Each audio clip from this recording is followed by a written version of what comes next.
चमकता हुआ जादुई फूल। एक घने और पुराने जंगल के बीच में एक छोटा सा गांव बसा था। इस गांव में एक प्यारा सा खरगोश रहता था, जिसका नाम था मित्रु। मित्रु एक उत्साही और साहसी खरगोश था, जिसे हमेशा कुछ नया सीखने और खोजने की आदत थी। वह जंगल के सबसे बड़े रहस्यों को उजागर करना चाहता था। एक दिन उसने सुना था कि जंगल के एक दूरस्थ कोने में एक अद्भुत फूल खिलता है, जो रात में चमकता है। यह फूल न केवल सुंदर था, बल्कि उसकी पंखुड़ियों में जादुई शक्तियां छिपी थीं। कहते थे कि जो भी इसे देखता है, उसकी जिंदगी में खुशियां आ जाती हैं। मित्रों ने ठान लिया कि वह इस फूल को खोजने जाएगा और अपने जीवन के सबसे बड़े साहसिक यात्रा पर निकल पड़ा। जंगल के रास्ते कठिन थे और कई तरह के खतरों से भरे हुए थे। मित्रों ने शुरुआत की और धीरे धीरे जंगल के गहरे हिस्सों में घुसता गया।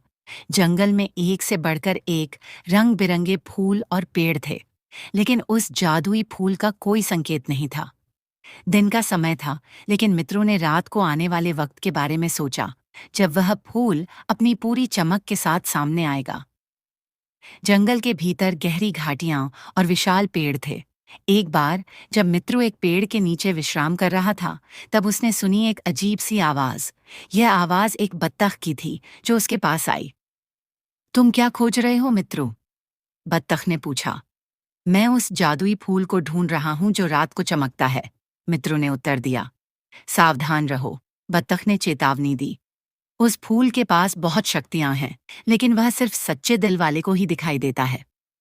मित्रों ने बत्तख का धन्यवाद किया और फिर अपनी यात्रा जारी रखी। रात हो चली थी और जंगल में अजीब सी शांति छा गई थी। धीरे धीरे एक हल्की सी चमक उसके रास्ते में दिखने लगी। वह फूल था, वह जादुई फूल था। मित्रों ने फूल के पास पहुंचकर उसकी पंखुड़ियों को देखा, जो एक नीली और सफेद चमक से दमक रही थीं। जैसे ही उसने फूल को छुआ, एक हल्की सी आवाज सुनाई दी और फूल की पंखुड़ियां और भी चमकने लगीं। अचानक एक हल्की सी आकाशीय रोशनी पूरे जंगल को घेरने लगी। फूल ने मित्रु से कहा, तुमने मुझे खोज लिया, तुम सच्चे दिल वाले हो।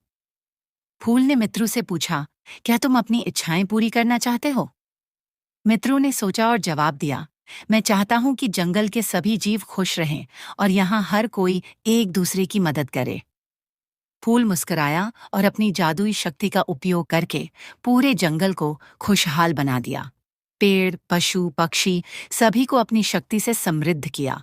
मित्रों ने महसूस किया कि उसके दिल में एक अजीब सी संतुष्टि का एहसास हो रहा था।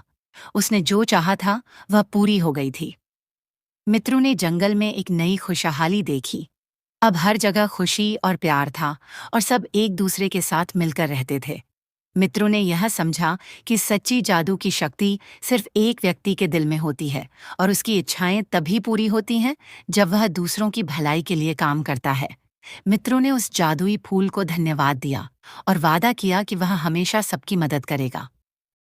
जब मित्रों ने फूल के साथ अपनी इच्छा जाहिर की, तो उसकी आंखों के सामने एक अद्भुत दृश्य उभरा।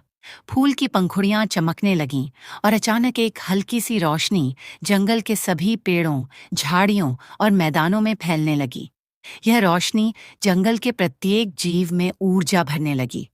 पेड़ अपनी झूलती शाखाओं को हिला रहे थे, पक्षी खुशी से चहक रहे थे और छोटे जानवर अपनी पूरी ताकत से खेल रहे थे।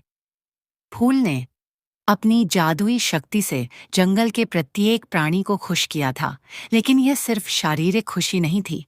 इस खुशी का एक गहरा अर्थ था। मित्रों ने महसूस किया कि उसे एक अद्भुत शांति मिल रही थी, जैसे उसकी आत्मा को सुकून मिल रहा हो। मित्रों ने फूल से कहा, तुमने जंगल के सभी जीवों को खुश किया है, लेकिन क्या यह खुशियां हमेशा के लिए बनी रहेंगी? फूल की पंखुड़ियां धीरे धीरे खुलने लगीं और उसने उत्तर दिया, खुशियां स्थायी नहीं होती मित्रों, वे तब तक रहेंगी जब तक तुम और तुम्हारे साथी दिल से अच्छे रहते हो। तुम्हारे अच्छे कार्य और दयालुता ही उन्हें बनाए रखेंगी। मित्रों ने गहरी सांस ली और फूल को धन्यवाद दिया। वह समझ गया था कि इस जादुई फूल की शक्ति सिर्फ बाहरी दुनिया तक ही सीमित नहीं है, बल्कि यह अंदर की अच्छाई और सच्चाई को भी प्रकट करती है। मित्रों ने अगले कुछ दिनों तक जंगल में रहकर सभी जीवों को उनके नए रूप में देखा। लेकिन धीरे धीरे कुछ घटनाएं घटने लगीं। कुछ जानवरों में फिर से पुराने स्वभाव की झलकियां दिखाई देने लगीं। भालू अपनी गुफाओं में और अधिक अकेला रहने लगा, तो बंदर अपनी शरारतों में मशगूल हो गए। यह देखकर मित्रु थोड़ी चिंतित हो गया। क्या यह जादुई फूल अब अपनी ताकत खो चुका था? फूल की शक्ति को बनाए रखने के लिए उसे कुछ और करना होगा। मित्रों ने जंगल के सभी जानवरों को एकत्रित किया और उन्हें बताया, यह खुशी और शांति हम सबके एकजुट रहने से ही बनी रह सकती है। अगर हम एक दूसरे के साथ दयालु नहीं रहेंगे, तो यह सब कुछ खो जाएगा। मित्रों की बातों का असर धीरे धीरे जंगल के जानवरों पर हुआ। उन्होंने महसूस किया कि उनके पुराने स्वार्थी स्वभाव को बदलने का समय आ गया है।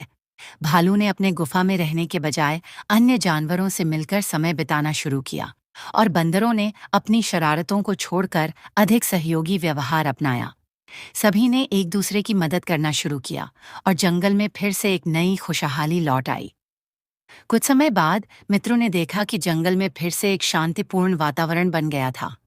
फूल अब भी अपने स्थान पर चमक रहा था, लेकिन उसकी चमक अब हल्की और सौम्य हो चुकी थी।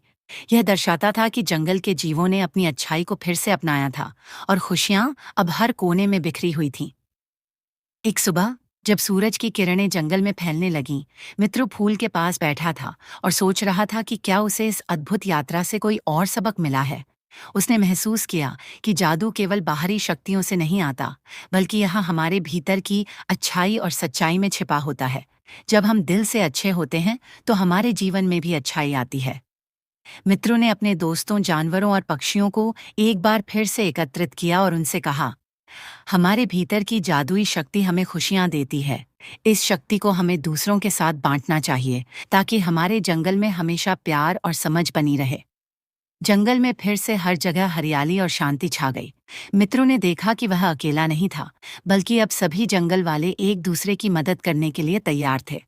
मित्रों की यात्रा ने उसे यह सिखाया कि बाहरी दुनिया की जादू से कहीं ज्यादा महत्वपूर्ण हमारी आंतरिक अच्छाई और समझ है। जिस प्रकार वह जादुई फूल चमकता था, उसी प्रकार हमारी अच्छाई भी एक चमकदार रोशनी बन सकती है, जो न सिर्फ हमें बल्कि दूसरों को भी प्रेरित करती है। और इस प्रकार मित्रों और उसके साथी जंगल में जीवन के सबसे महत्वपूर्ण रहस्यों को समझ गए थे।